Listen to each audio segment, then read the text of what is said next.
Amigos de Código Magenta, el día de hoy estamos con José Luis Cuandró García, mejor conocido para el mundo empresarial y político como Coco Cuandró. Así es. Bienvenido, José Luis, al estudio Gracias. de Magenta. Invitamos a José Luis Cuandró a este estudio porque, bueno, primero que nada, José Luis Cuandró es un ícono empresarial, no solo de Monterrey, de México entero, pero también, a pesar de su gran dinamismo empresarial, pues siempre te dedicaste o te fuiste inoculado con el virus de la política, Sí. y prácticamente de la política opositora en los días Sí, en que Acción Nacional empezaba, despuntaba, donde pues era ser un idealista en aquel sí, entonces, no como hoy que sí hay triunfos, victorias, derrotas y todo, pero en aquella época no había, no había. Y efectivamente. bueno, despuntó en la parte política a nivel, por supuesto, de Nuevo León, y no se diga a nivel nacional, donde jugó papeles muy importantes como líder nacional en cámaras empresariales, Con Coparmex, en concreto. Coparmex en particular, y en campañas políticas, bueno, a nivel de, sigue siendo un consejero Nacional, nacional, en sí, Acción así Nacional, es, así y es. participó, ahorita nos platicará, en campañas políticas trascendentes para este país, que inevitablemente la llegada de un Vicente Fox a la presidencia pasa por el camino de algunas gentes, como el Coco Cuandró, pero bueno, lo invitamos básicamente porque pues Coco has editado un libro que se llama La Fe del Sembrador, Memorias de Coco.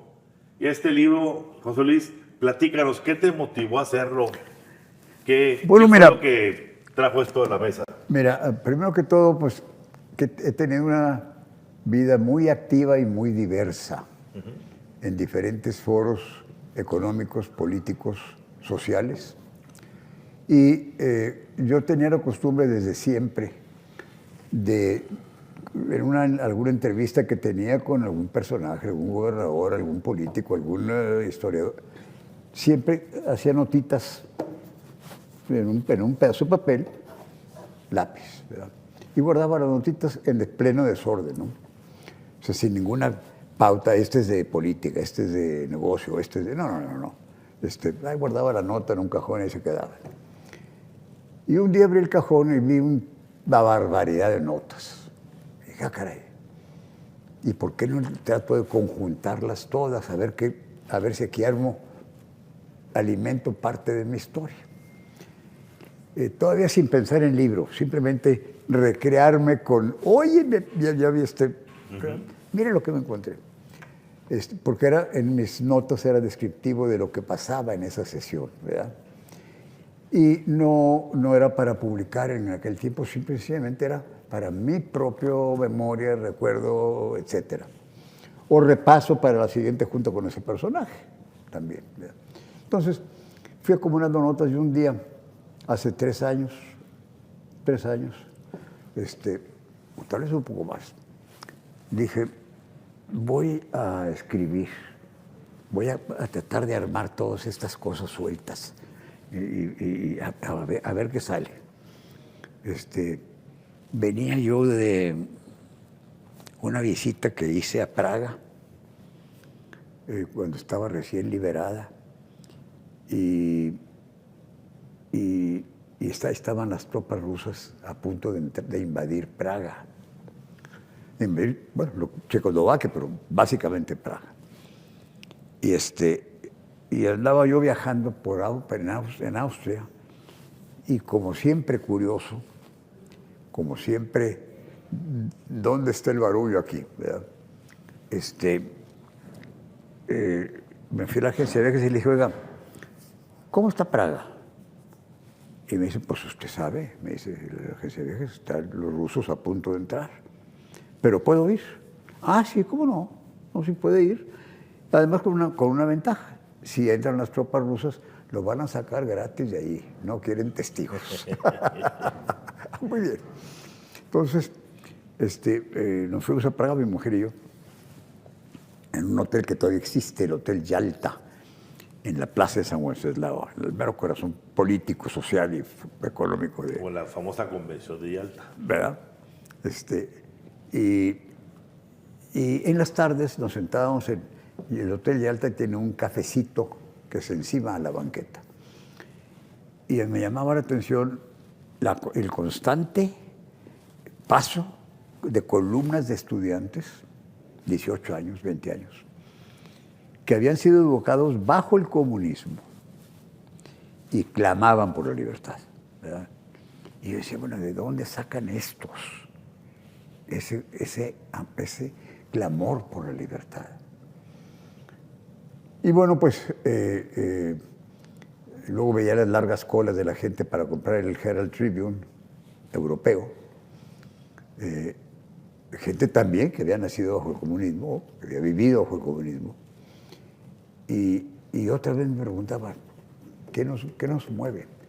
Pues, ¿qué nos mueve? En final, conclusión es que la libertad te la siembra Dios. Naces, pum, y te echas la libertad encima. Y haz con ella lo que quieras. ¿Quieres ser esclavo? Perfecto, agarra, es tu libertad. A mí no me sembró como esclavo, al contrario, como medio rebelde. Has hecho un buen uso del libre albedrío. Exactamente. Entonces, venía yo de regreso, llevaba una de aquellas computadorcillas muy chiquitas, que eran unas tabletitas chiquitas. Y en el camino de regreso me puse a escribir mi experiencia en Praga. Porque efectivamente entraron los rusos y efectivamente nos sacaron de gratis, ¿verdad? Praga es una ciudad bellísima ahorita. Era entonces, pero entonces estaban todos los aparadores entablados. Una imagen viva del producto del comunismo, es decir, cero comercio, cero actividad. Muy triste la ciudad.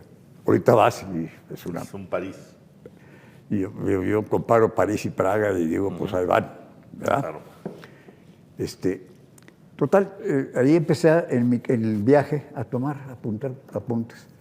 Llego aquí a Monterrey, se me pasa un rato de entusiasmo y un día me digo, no, voy a escribir el libro. Entonces empiezo a escribir. Nunca quise un redactor. Y yo quería ser yo el que apareciera aquí, no la personalidad del redactor que te suplanta. No, yo voy a escribir aquí. Entonces, me puse a escribir. Tenía, hasta la fecha, estudio francés, por hacer algo, por estudiar.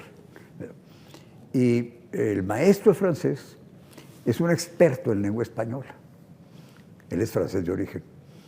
Es un experto en lengua española y la lengua española es una de las lenguas más complicadas. Reglamentos y cosas así. Entonces, cuando escribes presidente con P mayúscula y cuando con P minúscula. Y como ese hay 1000, ¿verdad? ¿Cuál lleva acento y cuál no lleva acento? En eso me ayudaba él, nada más. Y de repente me decía, oye, Coco, ¿por qué este espacio de tu historia tan largo? Pues es que fíjate que a mí pues, bueno, ojalá lo pueda recortar. Esa era la única observación que me hacía. Redacción, todo lo que quisiera. Era un asesor. Un asesor, ¿verdad? No un redactor. Un crítico constructivo, sí. ¿Verdad? Entonces, empecé a redactar y luego, primero, hice uno de mis capítulos de historia en la que participaba desde presidente de la Colonia del Valle, cuando había 200 casas o cosa por el estilo, que ahí empezó mi carrera de elección, ahí por voto popular. Y de ahí presidente de Adrián Padre Mier. Y le seguí. Se me siguieron abriendo las puertas, déjame ponerlo así. No tuve un padrino que era, oye, Coco, no. Simplemente, pues veía que funcionaba la cosa y me llamaban, oye, ¿por qué no te vienes a ayudarnos aquí? Entonces, todo esto lo voy poniendo en mi libro y luego releo y reescribo con 2 dedos en mi computadora y doy con esto. Finalmente, ¿Cuál es el corazón de esto? ¿Qué es lo que tú quieres transmitir en este libro? El nombre, La fe del sembrador. A mí me pasó un incidente que me dio luz para otras cosas. Yo era presidente de Coparmex. Coparmex era y es una institución muy respetada, de gran cobertura en el país y de opinión muy precisa y centrada. Y me invitó el presidente del Centro Patronal de Monclova a dar una plática. Yo me voy en carro aquí a Monclova. Llego hasta Monclova y había 6 gentes presentes, nada más. Y el presidente apenadísimo. Coco, qué pena, qué barbaridad, nada más 6 personas. Algo nos falló, qué pena. No, mira, con uno de estos que le pueda sembrar una idea, yo ya la hice. Serán 6, 10, 60, 600, no sé, uno, yo ya la hice. Entonces, ese espíritu me animaba toda mi vida. Tú haz lo que tienes que hacer, tú haz lo que debes hacer, haz lo que sabes hacer. Y si a alguien más le gusta, y si alguien más de ahí arranca para su escalera, ya lograste tu objetivo. Claro. Entonces, a través del libro, básicamente relato cómo fui corriendo por la vida en diferentes puestos, con gran sacrificio.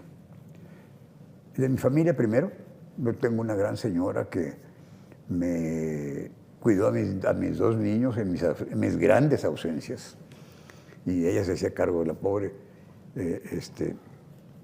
Y entonces pues había que sacrificar vida familiar, había que sacrificar progreso de negocios.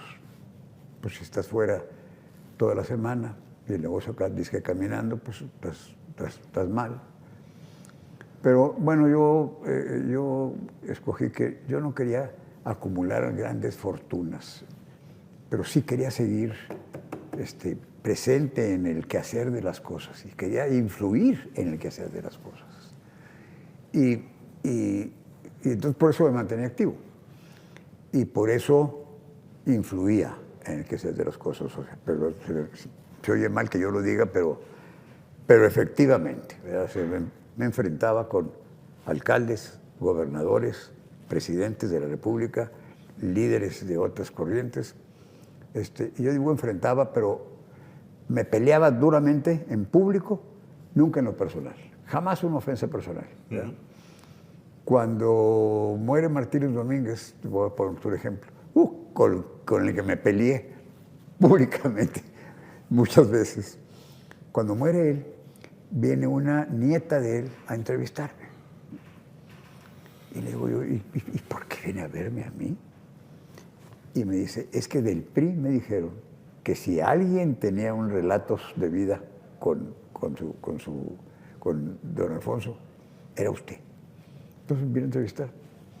Y te advierto, con don Alfonso no nos arrancamos los ojos y los pelos porque nos saltaban, pero y así con él, con Zorrilla igual, o peor. Con Echeverría, de la garra, de la greña. Con López Portillo, 3 años muy buenos. Yo fui maestro de ceremonias cuando él recién electo, sí, vino a Monterrey a hacer aquel pacto por Alianza para la Producción. Para la producción. Nos juntamos en el Teatro de Monterrey. Con todos los industriales de México. Sí. Fue la sede en Monterrey de esa firma. Aquí quería anunciarlo. Que era muy significativo porque pasaba después de la crisis empresarial con Echeverría. Claro, habíamos vivido los peores años. Y no nomás crisis económica, había crisis social, había siembra de odios. El asesinato de don Eugenio. Y Sí. Una convulsión. Un poco parecido a las épocas actuales, ¿verdad? O sea, siembra de odios, ataque a los grandes empresarios, ataque a los riquillos, a los fifís, en fin, ¿verdad? Claro. Época muy parecida, muy parecida.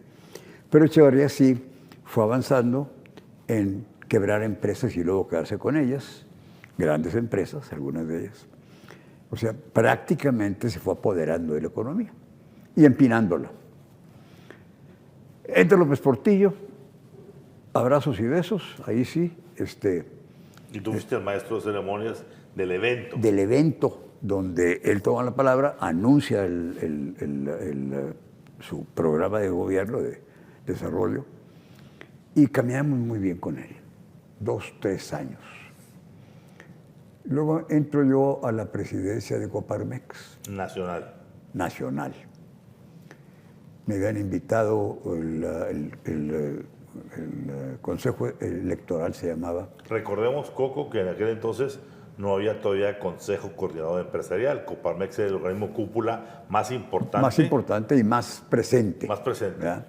Y con la línea trazada con mucha claridad. Entonces, me invitan el Consejo Electoral a ser presidente de Coparmex. Y yo no me decidía porque implicaba pasarme cuando menos una semana seguida, una tras otra, 52 semanas, fuera de mi casa. Y no me decidía. Y algún día me llamó Andrés Marcelo Sada, que éramos amigos de diferentes edades, pero amigos de compañeros de lucha. Me llama y me dice, oye, Coco, ¿qué te pasa? No decides nada. Está la gente en México esperándote. Le digo, Andrés, es que tengo 2 hijos de 11 años y de 9 años. Y estar 2 años retirado de ellos, híjole, en la mera edad de desarrollo. Y me dice, mira, y me dijo una gran verdad que puede servir. Me dijo una gran verdad. Me dijo, mira, tus amigos ciertamente están en su casa a las 7:30, 8 de la noche del trabajo. Pero sucede que llegan a su casa, si se sientan a leer el periódico, y ven el niño y les dicen, papá, ayúdame con la tarea. Pero, déjame leer el periódico. Papá, ayúdame, déjame nada más ver el noticiero. Y ya. Están en su casa, pero no están en su hogar. Tú necesitas sacrificar toda la semana, pero el viernes en la noche, al domingo en la noche, no hay compadres, amigos, amistades, familiares. Es tu familia, punto. Buen consejo, me hizo pensar, acepté. Y me fui a vivir a México. Y efectivamente pasaba toda la semana allá. A veces llegaba directo de México, a veces andaba viajando en el país y caía aquí los sábados en la mañana. Pero muy bien. Entonces, ¿qué me movió a todo esto? Pues esa idea de que puedes, de esos puestos, sembrar conceptos, sembrar líneas, marcar rumbos y que los agarre quien sea. Claro. A ver, yo te conocí, en los años 70. Sí. Yo recuerdo que yo entraba a ser reportero a los 17 años en el periódico del Norte. Sí. Y tú ya andabas empezando a liderar aquí localmente muchas de las iniciativas políticas y empresariales en la Cámara, en la Canaco y en muchos lugares. Y recuerdo, yo distinguiría, y me gustaría que tú nos platicaras, ¿cómo ves esa etapa de los 70s y 80s, que fueron básicamente Echeverría, López Portillo? ¿Cómo distingues después de la transición a la parte que fue ya de la Madrid Salinas, todavía algo de Zedillo? ¿Cómo entramos a la transición Fox-Calderón? ¿Sí? Incluyendo el pacto del PRIAN con Peña Nieto. Y sobre todo, ¿cuál es tu visión actual de lo que está ocurriendo con esta cuarta transformación y su eventual desenlace en el 24?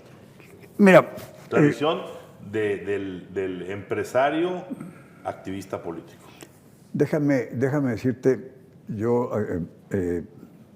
mentalmente la historia de México la divido muy curioso. Digo, cada 20 años aproximadamente tenemos un presidente que siembra odio, división, diferencia de clases.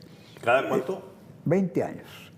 1910 la revolución empezó a ser infiltrada por el movimiento comunista de Rusia y hubo mexicanos que dijeron, no, esto es nuestro. ¿Verdad? El 10. Le sigues al 40. En el 20 termina la revolución. Le sigues al 40, Lázaro Cárdenas.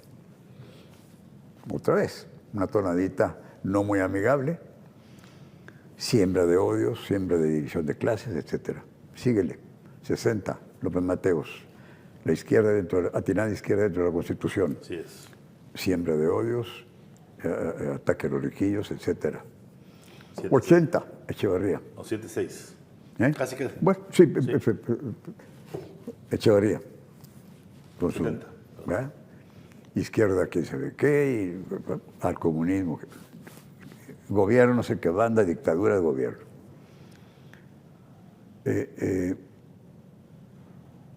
Pero luego no siembra nada. El pueblo mexicano no es un pueblo, la gente, los mexicanos, no somos alguien hechos para odiar. En mi opinión, en mi visión, a través de mi vida y de estas aventuras y de estas presencias en 1000 escenarios, mi impresión, mi conclusión a estas alturas de mi edad, digo, no, el pueblo mexicano está inoculado contra este odio. Yo odio a fulano porque es barrendero y el barrendero me odia a mí porque traigo carro. ¿Verdad? No, no es cierto. Eso no es cierto. Eso quisieran estos cada veinteañeros, eso quisieran que hubiera pasado. No pasó. Ahora tenemos a igualito. Siembra odio, señala esto, señala lo otro. Se va a ir y no va a dejar nada sembrado, más que destrucción. Pero el mexicano volvemos a reconstruir a nuestra querida patria. Esa es la verdad. Queremos mucho a México como es, alegre, pacífico, tranquilo, sabio. No hemos sabido hallar el mejor camino económico. Creo que ahora, con esta última estrujada que nos están dando, va a sembrar mucha conciencia del problema de la pobreza extrema. Pobreza extrema es el señor que no sabe si va a comer mañana. Y esa sección del país ha crecido en 500,000 gentes más en estos 5 años. Claro. ¿Verdad? Venía disminuyendo paulatinamente, muy lento. Ha crecido. Como ha crecido, que la clase baja ha bajado el nivel de pobreza. También ha crecido en este sexenio. Iba bien, lento, pero bien. No, pues, ¿qué hemos aprendido? Primero, no hemos aprendido a odiar. En México, tú puedes transitar por cualquier calle, fuera de la mafia que están asaltando gente, pero quítale eso. Por cualquier calle, de cualquier colonia de Monterrey o de México, pobre o rica, y no te va a pasar nada. Te van a saludar con gusto. Entonces, yo digo, ¿va a pasar este régimen? Seguramente, en mi opinión, va a ganar Xóchitl. Es inatacable. Xóchitl es inatacable. Cualquier otro que hubiera sido, cualquier otra que hubiera sido, busca antecedentes. Hay una que es de origen ruso o judío, no sé. La otra, pues, que es española. En fin. El país va a seguir, va a retomar su rumbo. Y yo creo que con esta sacudida que nos han dado, ojalá la juventud tome nota de esto. Necesitamos emparejar la economía, que todos podamos tener acceso al progreso, el que quiera. El que quiera sentarse en la calle también, que se siente en la banqueta. Este es un país libre. Pero el que quiera progresar, que tenga a su alcance las palanquitas para irse agarrando, ir subiendo. ¿Verdad? Entonces yo digo, ya pasará este régimen, nos dejará sabores muy amargos. La juventud tiene que entrarle, y hablo de la juventud de 30 años, 25 años para arriba, para salvar su país, este país hermoso que tenemos, este país con gente hermosa que tenemos. A ver, Coco, tú fuiste uno de los pioneros, de los fundadores ideológicos incluso, del Partido Acción Nacional, tanto en Nuevo León como a nivel nacional. Y has ocupado innumerables cargos, que sería largo decirlo, llegaste a ser secretario de gobierno en la administración de Fernando Canales Clarión, presidente del PAN local, consejero nacional, estuviste en una docena de campañas, repito, en momentos en que ser panista era prácticamente un salto al vacío porque no había forma de ganar. No había... ¿Qué sientes tú cuando vino la transición, cuando entró Vicente Fox, posteriormente Felipe Calderón, y esos 12 años en donde se fincaban todas esas esperanzas de personajes que se supone que traían inoculado esta cuestión de la libertad? Sí, sí.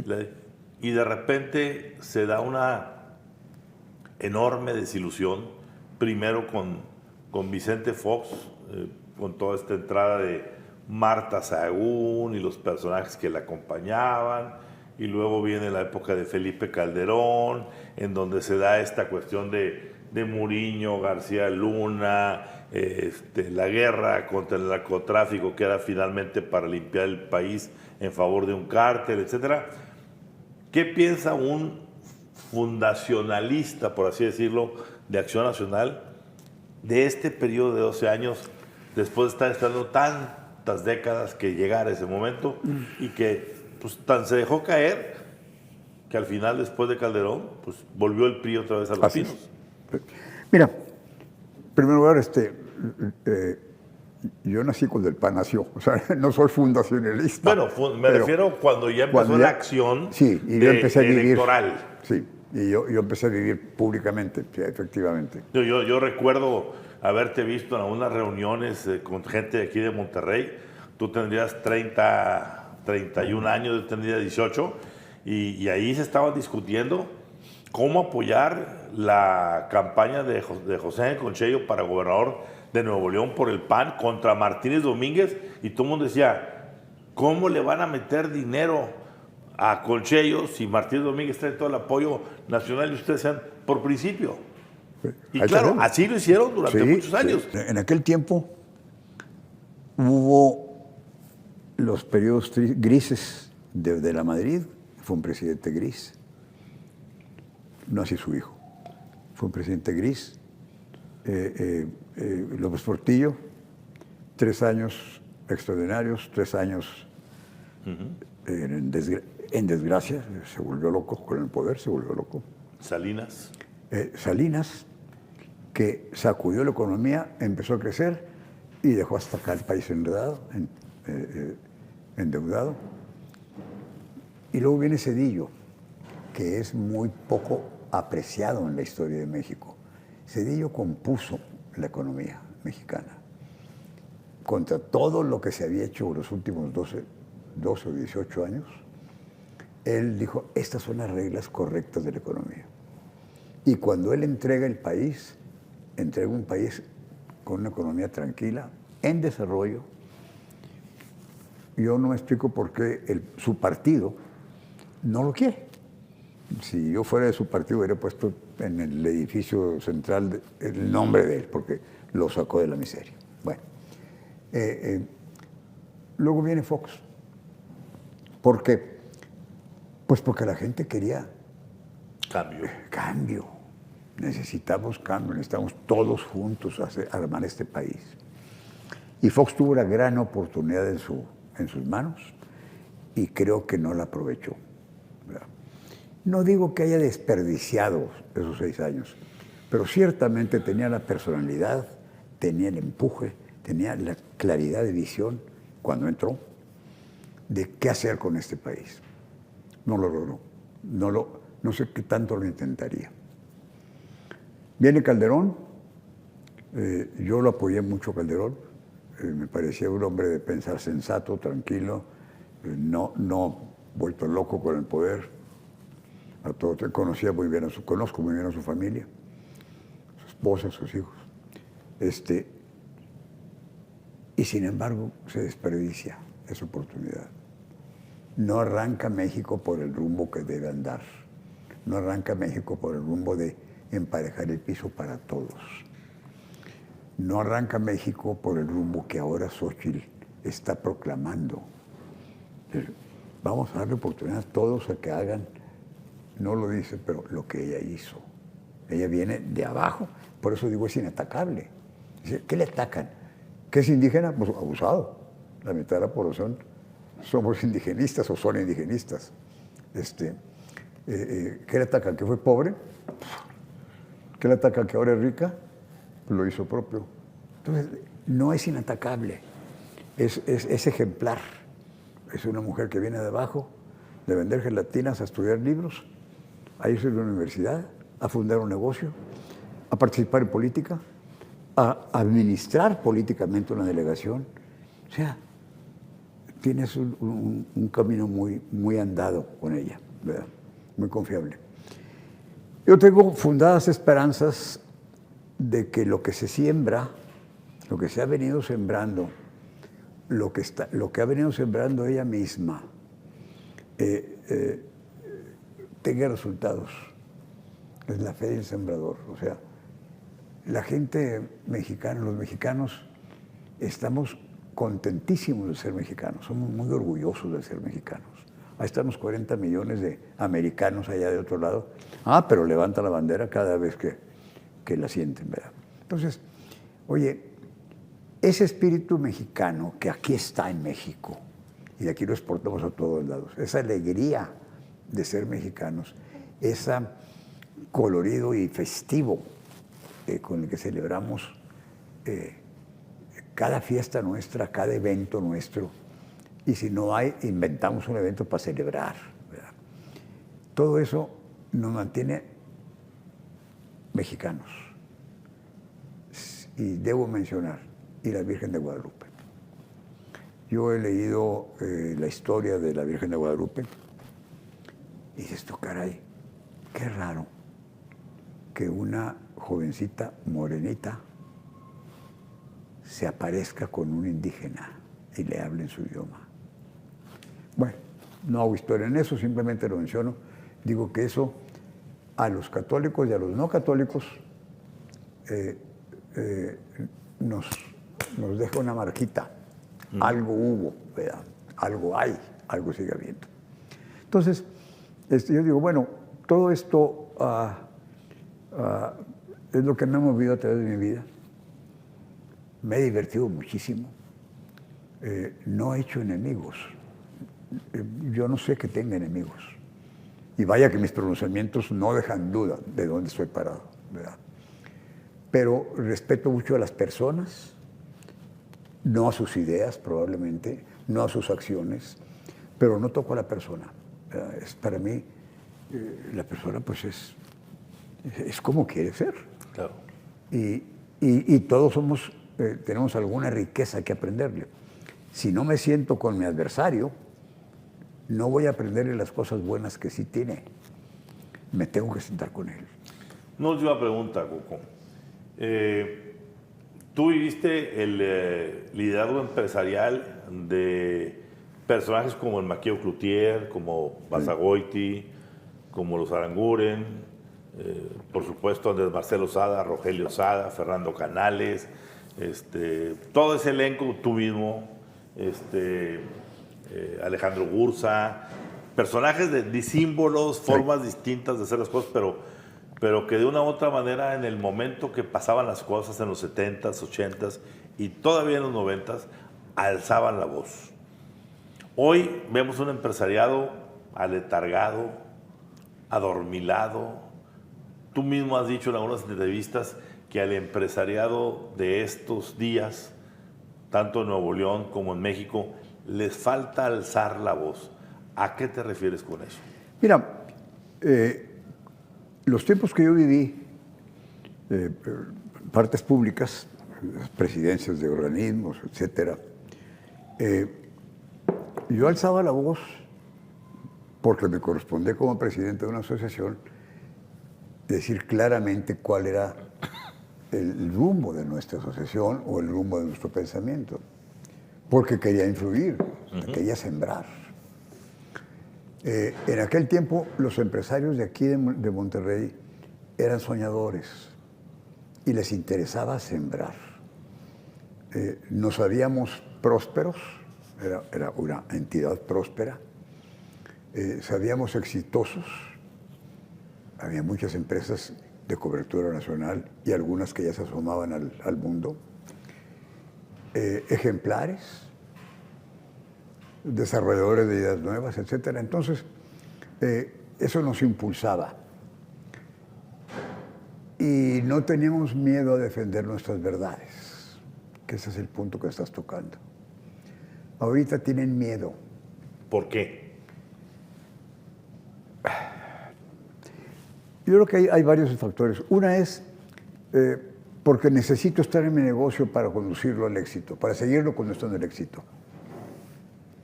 Yo no creo que los mueva, déjame acumular más dinero. No, porque tienen de sobra. No. Pero sí el tener éxito, el que mi empresa pueda comprar una empresa en Holanda, pueda comprar una empresa en Brasil. ¿Verdad? ¿Por qué? Porque ese es éxito. Y te puedes sentir con todo derecho orgulloso de ello. Pero primero estás aquí, primero es México, primero es tu país. Y así, ahí nos hemos olvidado. ¿Será miedo fiscal? No sé. Yo creo que... Yo veo claramente un momento de quiebre. Y ese momento de quiebre tiene que ver cuando, yo lo digo, déjame ser muy prosaico en cuanto al dato. Antes del préstamo de Alfa y después del préstamo de Alfa. Antes del préstamo de Alfa, nada le debía el empresariado, ni nacional ni regimontano, al gobierno. Por eso hay esa independencia. Y cuando pasa ese momento, y después se viene la privatización, que muchos fueron favores. Sí. La privatización de la banca, que muchos fueron favores. El FOBAPROA para el rescate de la banca, que muchos fueron favores. La venta de esa banca al extranjero, que muchos de ellos fueron favores. Esa acumulación de favores terminó por ir tejiendo, yo diría, una telaraña en donde el empresariado actual, el que vivimos hoy, descansa. Si tú analizas a los hombres que se sientan a la mesa con el presidente del famoso consejo asesor, son concesiones otorgadas por gracia del presidente, desde las telecomunicaciones, la minería, los medios de comunicación, lo que quieras.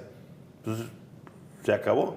Yo veía en aquel entonces a Cuandró, a Maquío, que Maquío entró después. ¿Cuál fue la entrada de Maquío a la política? La invasión de las tierras, claro, Echeverría. Absolutamente. ¿Sí? O sea, recibieron ustedes en aquella época agresiones que fueron respondidas con una defensa vigorosa y a ultranza. Hoy pasa lo que pasa, dicen lo que dicen y no pasa nada.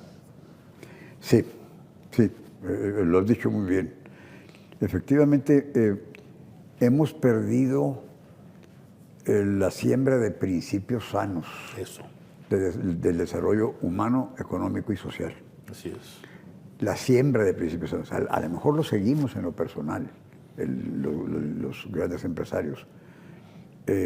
Pero hemos perdido la siembra de esos valores. Yo digo a los muchachos, a mis hijos, a mis nietos, les vivo predicando, primero son los valores fundamentales. Y les doy 3. Amigos, familia y Dios. ¿Qué religión? La que tú quieras. Pero no te olvides que arriba hay un santo Señor, ¿verdad?, que nos está conduciendo. Entonces yo digo, creo que nuestros empresarios se han dedicado a este desarrollo monumental, a veces con grandes apoyos del gobierno, abiertos o encubiertos. Y se les ha olvidado su obligación social de cuidar el medio ambiente en el que se desarrolla la comunidad. Tú ves muchas empresas, yo hablo por empresas regiomontanas que conozco muy bien, que tienen un esquema social humano con sus colaboradores muy bueno, que los saca adelante, ¿verdad? Pero no se trata de sacar a tu empresa adelante, se trata de que influyas en el medio ambiente y hay que sacar la cara para eso, ¿verdad? Desde tu escritorio, en tu oficina, no vas a influir en el medio ambiente. con tus gentes te tratas muy bien, muy prósperas, muy educadas, todo lo que tú quieras. Pero no vas a afectar el medio ambiente en el que se va a desarrollar tus hijos y tu sociedad. Esa es una... ¿Qué esperarías, Coco, de la gente que leyera tu libro una vez que lo haya concluido? ¿Qué esperarías que ocurriera? Simplemente creo que es que luchar por objetivos tal vez que parecieran alcanzables es lograble si te entregas, si te dedicas. ¿Cuál objetivo? El que te fijes. El que te fijes. Es decir, yo quiero ser campeón del racquetball mundial. Fíjate. Métele ganas, métele tiempo, métele desveladas, métele desmañanadas, etc. Cuando te fijas objetivos y le metes toda la voluntad, vas a lograrlo. Entonces, esta juventud necesita fijarse como objetivo que el México ideal todavía está lejos. Y falta que ellos, que son los que van a sufrir o a gozar de ese México ideal, tengan que construirlo. Se convencen de que ellos construyen. Y aquí viene parte de esto. O sea, sí, yo me fijé objetivos para el bienestar de México, según yo, ¿verdad? Desde los primeros inicios míos, cuando corrí para presidente de la Colonia del Valle, por ejemplo, ya había sido presidente de los estudiantes latinoamericanos en Washington. Entonces ya tenía experiencia en estas presidencias, ¿no? Cuando corro, pues sucede que me vetan porque no daba la edad mínima del estatuto, que eran 28 años. Corrí de 27 años. Y en esa asamblea, porque yo había tocado todas las puertas de la Colonia del Valle, en esa asamblea pues, estaba cargado con gente a mi favor. Y en esa asamblea salen 3 gentes y me dicen, yo voy a hablar a favor tuyo. Legalmente, aquí está la asamblea, podemos alterar los estatutos y tú entras de 27 años. Y así, 2 gentes más. Entonces, y llego finalmente, ¿verdad? Pero vaya, como estos esfuerzos de que duro y dale, duro y dale, duro y dale. Picando piedra. Picando piedra. Las cosas sí cambian. No hay, yo digo, no hay ningún monolito inquebrantable. Lo relato en uno de ellos cuando el presidente López Portillo, en sus ratos de locura, manda una ley, creo que fue Echevarría, la ley que permitía al gobierno quitarte tu casa. Sí, claro. Se llamaba Ley de Asentamientos Urbanos. Muy bien. Y te podía quitar tu casa sin mediar ningún razonamiento, por antojo del gobernante. Claro. ¡Pum! Luego defiéndete, pero por lo pronto es mía. Con esa ley, pues luchamos mucho. Y era el monolito de Echevarría, o sea, el gobierno priista, mayoritario en todas las cámaras, en todos los estados y en todo México. Yo aquí relato que se me acerca un personaje del PRI, líder de la fracción priista de la Cámara de Diputados Federal. Y me dice, mira, Coco, yo no puedo decirle al presidente que esa ley es un mugrero. Lo que sí puedo decirle es que el desbarajuste que ustedes están armando con ese movimiento de los encapuchados de Chipinque, que ese desbarajuste puede afectar de tal forma el bienestar del país que las elecciones próximas, que estaban a 7 meses de distancia, pueden explotar civilmente. Entonces, síguele armando esos relajos que están armando. No te rajes. Coco, que esta sea la primera de otras entrevistas porque pues tocaste al final una hebra que hay que sacar al ratito, los encapuchados del Chipinque. Sí. Ya ves que recientemente el presidente López Obrador ha estado señalando reiteradamente a Monterrey como el epicentro de la oposición, casi reviviendo los encapuchados del Chipinque y que aquí se hacen las conspiraciones y demás. Convocado para una próxima ocasión. Encantado en cuando que analicemos esa parte. Por lo pronto, pues hay que leer el libro de José Escuandró, La fe del sembrador, Memorias del Coco. Recomendado. Gracias. Muchas gracias por la invitación y gracias a todo el público por escucharnos.